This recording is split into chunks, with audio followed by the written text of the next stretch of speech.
আমার পাশে থাকবেন ইনশাআল্লাহ।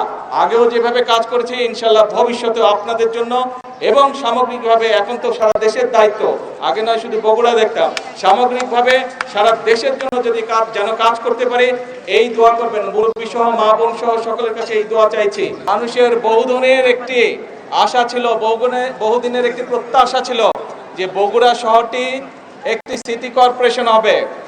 আমরা 2001 সাল থেকে এটির কাজ শুরু করছিলাম।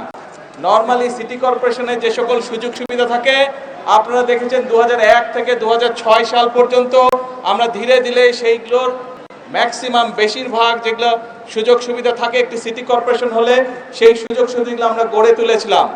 এখনো কিছু কাজ বাকি আছে, তবে আমরা এটি আজকে আনুষ্ঠানিকভাবে ইনশাআল্লাহ সিটি কর্পোরেশন হিসেবে আমরা আনুষ্ঠানিক যাত্রা আজকে শুরু হলো বগুড়া শহরে। আপনারা যারা বগুড়া শহরের অধিবাসী আপনারা খুশি? আরে শুনতে পাই না, জোরে বলেন খুশি? হাত তুলে বলেন দেখে খুশি নাকি?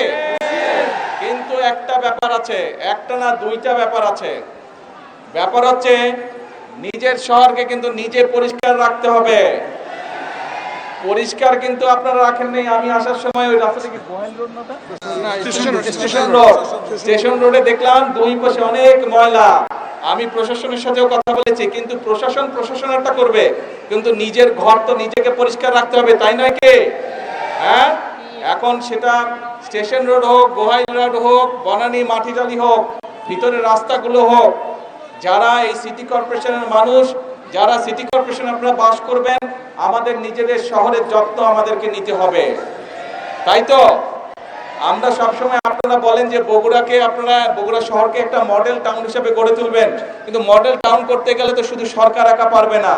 এলাকার মানুষ, শহরের মানুষ যদি চেষ্টা না করে, শহরের মানুষ যদি একসাথে কাজ না করে, তাহলে তো সম্ভব না রে ভাই। আপনারা এখানে অনেকে ছোট ছিলেন, দেখেন নাই, আজ বড় হয়েছেন, কিন্তু মুরব্বী যারা আছে তাদেরকে জিজ্ঞেস করবেন 1 থেকে 6 পর্যন্ত আমরা কিভাবে মোটামুটি ভাবে শহরে বহু কাজ করেছিলাম। সেই পানি আটকে যেত, সেইগুলোর কাছ থেকে শুরু করে, ড্রেনের কাছ থেকে শুরু করে, বিভিন্ন রাস্তাঘাটের কাছ থেকে শুরু করে, ওই যে ইয়েটা কি জানি, ওই যে মাইক্রো থাকতো ফুলবাড়ির ওদিকে যে ভিতরে রাস্তাঘাটগুলো ছিল, সেই রাস্তাঘাটগুলোকে ঠিক করা সহ, ড্রেনেজ ঠিক করা সহ বিভিন্ন কাজগুলো আমরা করেছি।